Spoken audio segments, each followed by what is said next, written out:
ನಮಸ್ತೆ ಸ್ನೇಹಿತರೆ. ವಿಷ್ಣುವು ಈ ಭೂಮಿಯ ಮೇಲೆ ವಿಶೇಷವಾಗಿ ಭಾರತದಲ್ಲಿ ಅವತಾರಗಳನ್ನು ತೆಗೆದುಕೊಳ್ಳುವುದಲ್ಲದೆ ಇತರ ದೇವತೆಗಳಿಗೂ ಭೂಮಿಯ ಮೇಲೆ ಧರ್ಮವನ್ನು ಕಲಿಸಲು ಅವತಾರಗಳನ್ನು ತೆಗೆದುಕೊಳ್ಳುವಂತೆ ಸೂಚಿಸುತ್ತಾನೆ. ನಿಯಮಿತವಾಗಿ ಧರ್ಮವನ್ನು ಕಲಿಸುವುದು ಬಹಳ ಮುಖ್ಯ, ಏಕೆಂದರೆ ನಾವು ಮಾನವರು ಯಾವಾಗಲೂ ನಾವು ಮೊದಲು ಕಲಿತಿದ್ದನ್ನು ಮರೆತು ಬಿಡುತ್ತೇವೆ. ವಿಶೇಷವಾಗಿ ಕಲಿಯುಗದ ಜನರು ಅತ್ಯಂತ ಅಜ್ಞಾನಿಗಳು ಮತ್ತು ಕಡಿಮೆ ಜ್ಞಾನವುಳ್ಳ ಜನರು. ಹೀಗಾಗಿ ವಿಷ್ಣು ತನ್ನ ಅಪರಿಮಿತ ಅವತಾರಗಳ ಹೊರತಾಗಿ ತನ್ನ ಭಕ್ತರಿಗೆ, ಧರ್ಮನಿಷ್ಠ ಜನರಿಗೆ ಧರ್ಮವನ್ನು ಕಲಿಸಲು ಭೂಮಿಯ ಮೇಲೆ ಅವತಾರ ತಾಳುವಂತೆ ಸೂಚಿಸುತ್ತಾನೆ. ಇದಕ್ಕೆ ಉತ್ತಮ ಉದಾಹರಣೆ ಎಂದರೆ ರಾಜ ಪ್ರಹ್ಲಾದ. ಅವನು ಧರ್ಮವನ್ನು ವಿಭಿನ್ನ ರೀತಿಯಲ್ಲಿ ಹರಡಲು ವಿವಿಧ ಯುಗಗಳಲ್ಲಿ ಭೂಮಿಯ ಮೇಲೆ ವಿಭಿನ್ನ ಅವತಾರಗಳನ್ನು ತೆಗೆದುಕೊಳ್ಳುತ್ತಾನೆ. ಈಗ ಪ್ರಹ್ಲಾದ ಎಂದರೆ ರಾಘವೇಂದ್ರ ಸ್ವಾಮಿ ಅವರ ವಿವಿಧ ಅವತಾರಗಳ ಬಗ್ಗೆ ಹೆಚ್ಚಿನ ಮಾಹಿತಿಯನ್ನು ತಿಳಿಯೋಣ. ಪ್ರಹ್ಲಾದ ಮಹಾರಾಜನ ಮೊದಲ ಅವತಾರದ ಬಗ್ಗೆ ಒಂದು ಕುತೂಹಲಕಾರಿ ಕಥೆ ಇದೆ, ನೋಡೋಣ ಬನ್ನಿ. ಮೊದಲನೇ ಅವತಾರ ಶಂಕುಕರ್ಣ. ಈ ಕಥೆಯ ಬಗ್ಗೆ ಕೆಲವರಿಗೆ ಸ್ವಲ್ಪ ವಿಚಿತ್ರವೆನಿಸಬಹುದು, ಆದರೆ ಇದು ಪ್ರಹ್ಲಾದ ಮಹಾರಾಜನ ಮೊದಲ ಅವತಾರವಾದ ಬಗ್ಗೆ ನಿಜವಾದ ಕಥೆ. ತನ್ನ ಮೊದಲ ಅವತಾರದಲ್ಲಿ ಪ್ರಹ್ಲಾದ ಮಹಾರಾಜನನ್ನು ಶಂಕುಕರ್ಣ ಎಂದು ಕರೆಯಲಾಯಿತು. ಈ ಅವತಾರದಲ್ಲಿ ಶಂಕುಕರ್ಣ ಸತ್ಯಲೋಕದಲ್ಲಿ ಅಂದರೆ ಶ್ರೀ ಬ್ರಹ್ಮಲೋಕದಲ್ಲಿ ಭಗವಾನ್ ವಿಷ್ಣುವನ್ನು ನೇರವಾಗಿ ಆರಾಧಿಸುತ್ತಿದ್ದನು. ಒಮ್ಮೆ ಸತ್ಯಲೋಕದ ದಿವ್ಯಲೋಕದಲ್ಲಿ ಬ್ರಹ್ಮದೇವರು ಮತ್ತು ಶ್ರೀ ಸರಸ್ವತೀ ದೇವಿ ಭಗವಾನ್ ವಿಷ್ಣುವಿನ ದೈನಂದಿನ ಪೂಜೆಗೆ ಸಿದ್ಧತೆ ನಡೆಸುತ್ತಿದ್ದರು. ದೈವಿಕ ಹೂವುಗಳು, ಹಣ್ಣುಗಳು ಮತ್ತು ಇತರ ಸಂಬಂಧಿತ ದೈವಿಕ ವಸ್ತುಗಳನ್ನು ನಿರ್ವಹಿಸುವ ದೈವಿಕ ಕೆಲಸವು ಭಗವಾನ್ ಶ್ರೀ ವಿಷ್ಣುವಿನ ಉತ್ಕಟ ಭಕ್ತನಿಗೆ ಸೇರಿದ್ದು. ಅವನ ಹೆಸರು ಶಂಕುಕರ್ಣ. ದೈವಿಕ ಸಂಬಂಧಿತ ಸಾಮಗ್ರಿಗಳನ್ನು ಜೋಡಿಸಿದ ನಂತರ ಶಂಕುಕರ್ಣನು ಭಗವಾನ್ ಶ್ರೀ ವಿಷ್ಣುವಿನ ದೈನಂದಿನ ಪೂಜೆ ಮತ್ತು ದೈವಿಕ ಆಚರಣೆಗಳಲ್ಲಿಯೂ ಭಾಗವಹಿಸುತ್ತಿದ್ದನು. ಶಂಕುಕರ್ಣನು ಭಗವಾನ್ ವಿಷ್ಣುವಿನ ನಿಜವಾದ ಭಕ್ತನಾಗಿದ್ದನು ಮತ್ತು ಆದ್ದರಿಂದ ಭಗವಾನ್ ಶ್ರೀ ವಿಷ್ಣುವಿಗೆ ಸಂಬಂಧಿಸಿದ ದೈವಿಕ ಆಚರಣೆಗಳು ನಡೆಯುತ್ತಿರುವಾಗಲೆಲ್ಲ ಅವನು ಯಾವಾಗಲೂ ತನ್ನ 100ರಷ್ಟು ನೀಡುತ್ತಿದ್ದನು. ಹೀಗೆ ಒಂದು ಬೆಳಗ್ಗೆ ಶಂಕುಕರ್ಣನು ಎಂದಿನಂತೆ ಭಗವಾನ್ ಶ್ರೀ ವಿಷ್ಣುವಿನ ಆಲೋಚನೆಗಳಲ್ಲಿ ಮುಳುಗಿದ್ದನು. ಆದರೆ ಈ ದಿನ ಶಂಕುಕರ್ಣನು ದೈವಿಕ ಮತ್ತು ಪವಿತ್ರ ತುಳಸಿ ಎಲೆಗಳನ್ನು ಜೋಡಿಸಲು ಸಂಪೂರ್ಣವಾಗಿ ಮರೆತು ಬಿಡುತ್ತಾನೆ.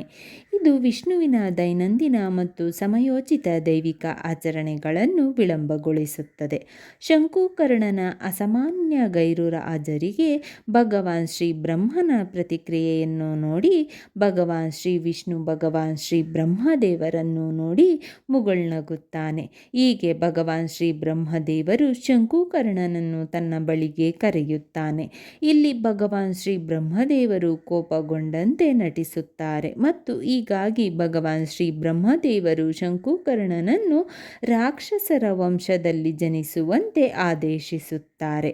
ಇದನ್ನು ಕೇಳಿದ ದಿವ್ಯ ಶಂಕುಕರ್ಣನು ಸಂಪೂರ್ಣವಾಗಿ ಕುಸಿದು ಬಿದ್ದನು. ಆದರೆ ಭಗವಾನ್ ಶ್ರೀ ಬ್ರಹ್ಮದೇವರು ಅವನನ್ನು ಶಾಂತಗೊಳಿಸುತ್ತಾರೆ. ನೀವು ದೈತ್ಯರು, ರಾಕ್ಷಸರ ನಡುವೆ ಜನಿಸಿದ್ದರೂ ನಿಮ್ಮ ಮುಂದಿನ ಅವತಾರದಲ್ಲಿ ನೀವು ಭಗವಾನ್ ಶ್ರೀ ವಿಷ್ಣುವಿನ ಉತ್ಕಟ ಮತ್ತು ಮಹಾನ್ ಭಕ್ತರಾಗಿರುತ್ತೀರಿ.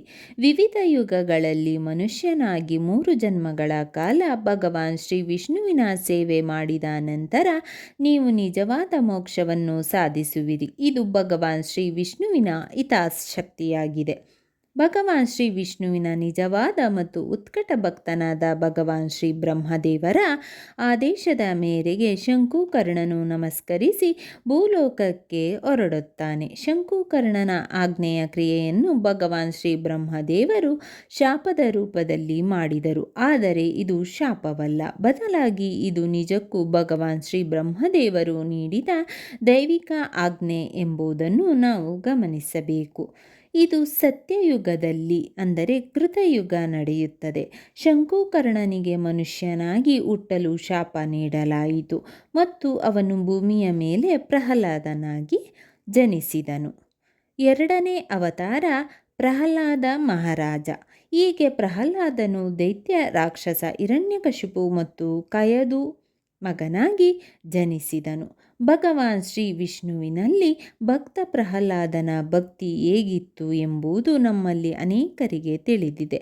ಪ್ರಹ್ಲಾದನು ಭಗವಾನ್ ಶ್ರೀ ಲಕ್ಷ್ಮೀ ನರಸಿಂಹನ ಒಬ್ಬ ಉತ್ಕಟ ಮತ್ತು ಶ್ರೇಷ್ಠ ಭಕ್ತರಾಗಿದ್ದರು. ಭಗವಾನ್ ಶ್ರೀ ಲಕ್ಷ್ಮೀ ನರಸಿಂಹ ಸ್ವಾಮಿಯು ಪ್ರಹ್ಲಾದನಿಗೆ ತನ್ನ ದರ್ಶನವನ್ನು ನೀಡಿದರು ಮತ್ತು ರಾಕ್ಷಸ ಹಿರಣ್ಯಕಶಿಪುವನ್ನು ಸಹ ಕೊಂದರು. ಈ ದೈವಿಕ ಗುಹೆಯು ಶ್ರೀ ಯೋಗ ನರಸಿಂಹ ದೇವಸ್ಥಾನದ ಭಗವಾನ್ ಶ್ರೀ ಲಕ್ಷ್ಮೀ ನರಸಿಂಹ ದೇವಾಲಯದ ನೇರ ಕೆಳಗೆ ಇದೆ. ಇದನ್ನು ಕಡಿದಾದ ಮೆಟ್ಟಿಲುಗಳ ಮೂಲಕ ತಲುಪಬಹುದು.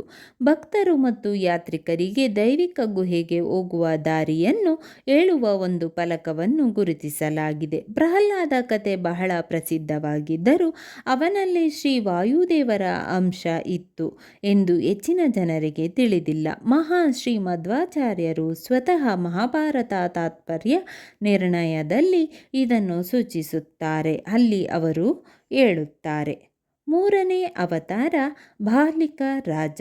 ದ್ವಾಪರ ಯುಗದಲ್ಲಿ ಜನಿಸಿದ ಬಾಲಿಕ ರಾಜನು ಕುರುಕ್ಷೇತ್ರ ಯುದ್ಧದಲ್ಲಿ ಮಹಾ ಮತ್ತು ಪರಾಕ್ರಮಿ ಭೀಮನು ವಾಯುದೇವನ ಅವತಾರ. ಅಂದರೆ ಹನುಮಾನ್, ಭೀಮ ಮತ್ತು ಮಧ್ವಾಚಾರ್ಯರು ವಾಯುದೇವನ ಅವತಾರಗಳು ಕೈಯಲ್ಲಿ ತನ್ನ ಅಂತ್ಯವನ್ನು ಎದುರಿಸುತ್ತಾನೆ. ತನ್ನ ಅಂತ್ಯ ಸಮೀಪಿಸುತ್ತಿರುವಾಗ ಬಾಲಿಕ ಮಹಾರಾಜನು ಭೀಮ ಮತ್ತು ಭಗವಾನ್ ಶ್ರೀಕೃಷ್ಣನನ್ನು ನೋಡುತ್ತಾನೆ ಮತ್ತು ತನ್ನ ಪಾಪಗಳಿಗೆ ಪ್ರಾಯಶ್ಚಿತ ಮಾಡಿಕೊಳ್ಳಲು ಅವಕಾಶ ನೀಡಬೇಕೆಂದು ಭೀಮನಲ್ಲಿ ಪ್ರಾರ್ಥಿಸುತ್ತಾನೆ. ನಾಲ್ಕನೇ ಅವತಾರ ವ್ಯಾಸರಾಜ ತೀರ್ಥ ಗುರುಗಳು. ಕಲಿಯುಗದಲ್ಲಿ ಅವರು ಶ್ರೀ ವ್ಯಾಸರಾಜ ತೀರ್ಥ ಎಂದು ಜನಿಸಿದರು. ಸುಮಾರು ಕ್ರಿಸ್ತಶಕ 1480ರಲ್ಲಿ ಮೈಸೂರಿನ ಬಳಿಯ ಬನ್ನೂರಿನಲ್ಲಿ ಶ್ರೀ ವ್ಯಾಸರಾಜ ತೀರ್ಥರು ಯತಿರಾಜರಾಗಿ ಜನಿಸಿದರು.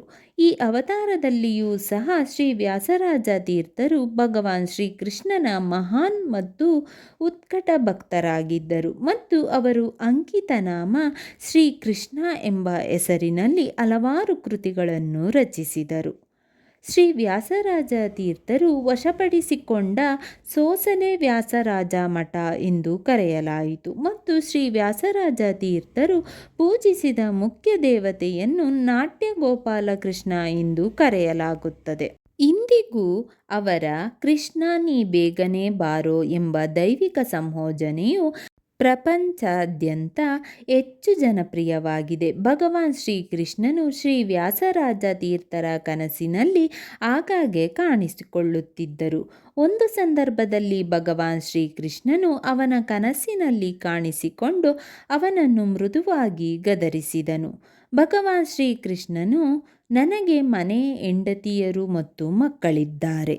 ಆದ್ದರಿಂದ ನೀವು ನನಗೆ ಗೌರವ ನೀಡಬೇಕು. ನಿಮ್ಮ ರಚನೆಗಳಲ್ಲಿ ನೀವು ನನ್ನನ್ನು ಕೃಷ್ಣ ಎಂದು ಹೇಗೆ ಕರೆಯುತ್ತೀರಿ ಎಂದು ಅವನು ಕೇಳಿದನು. ಅಂದಿನಿಂದ ಶ್ರೀ ವ್ಯಾಸರಾಜ ತೀರ್ಥರು ಅವರು ಅಂಕಿತನಾಮ ಶ್ರೀಕೃಷ್ಣ ಅಡಿಯಲ್ಲಿ ಬರೆದಿದ್ದಾರೆ. ಐದನೇ ಅವತಾರ ಶ್ರೀ ರಾಘವೇಂದ್ರ ಸ್ವಾಮಿ. ಐದನೇ ಅವತಾರದಲ್ಲಿ ಅವರು ಶ್ರೀ ರಾಘವೇಂದ್ರ ಸ್ವಾಮಿಗಳಾಗಿ ಜನಿಸಿದರು.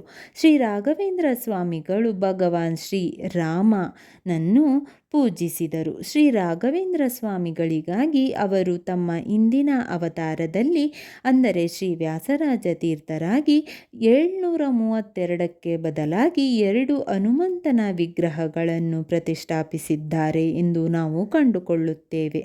ಕೃಷ್ಣ ನೀ ಬೇಗನೆ ಬಾರೋ ಶ್ರೀ ವ್ಯಾಸರಾಜ ತೀರ್ಥ ಅವರ ರಚನೆಯಾಗಿ ಜನಪ್ರಿಯವಾಗಿದ್ದರೆ, ಇಂದು ಎನಗೆ ಗೋವಿಂದ ಇಂದಿಗೂ ಶ್ರೀ ರಾಘವೇಂದ್ರ ಸ್ವಾಮಿಯಾಗಿ ಹೆಚ್ಚು ಜನಪ್ರಿಯವಾಗಿದೆ. ಪ್ರತಿಯೊಂದು ಮಠದಲ್ಲೂ ಶ್ರೀ ರಾಘವೇಂದ್ರ ಸ್ವಾಮಿ ಬೃಂದಾವನದ ಮೇಲಿರುವ ಭಗವಾನ್ ಶ್ರೀ ನರಸಿಂಹ ವಿಗ್ರಹವನ್ನು ಕಾಣಬಹುದು. ಭಗವಾನ್ ಶ್ರೀ ನಾರಾಯಣ, ಭಗವಾನ್ ಶ್ರೀರಾಮ, ಭಗವಾನ್ ಶ್ರೀ ಕೃಷ್ಣ ಮತ್ತು ಭಗವಾನ್ ಶ್ರೀ ವೇದವ್ಯಾಸ ಅವರ ಚಿತ್ರಗಳು ಇವೆ. ಶ್ರೀ ರಾಘವೇಂದ್ರ ಸ್ವಾಮಿಯ ಬೃಂದಾವನದ ಬಳಿ ಪ್ರಹ್ಲಾದನ ಚಿತ್ರವೂ ಇದೆ.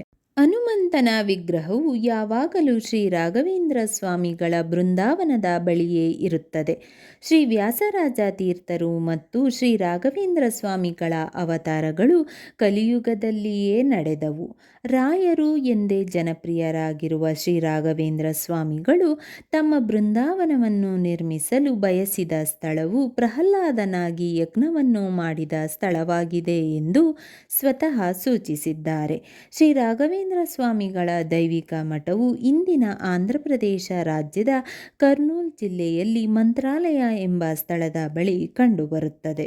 ಪ್ರತಿದಿನ ರಾಯರನ್ನು ಪೂಜಿಸುವ ಸಮಯದಲ್ಲಿ ಈ ಶಕ್ತಿಯುತ ಮತ್ತು ಸರಳವಾದ ಮಂತ್ರವನ್ನು 11 ಬಾರಿ ತಪ್ಪದೆ ಪಠಿಸಿ.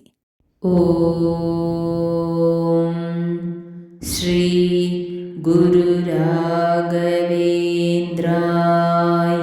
ನಮಃ. ಓಂ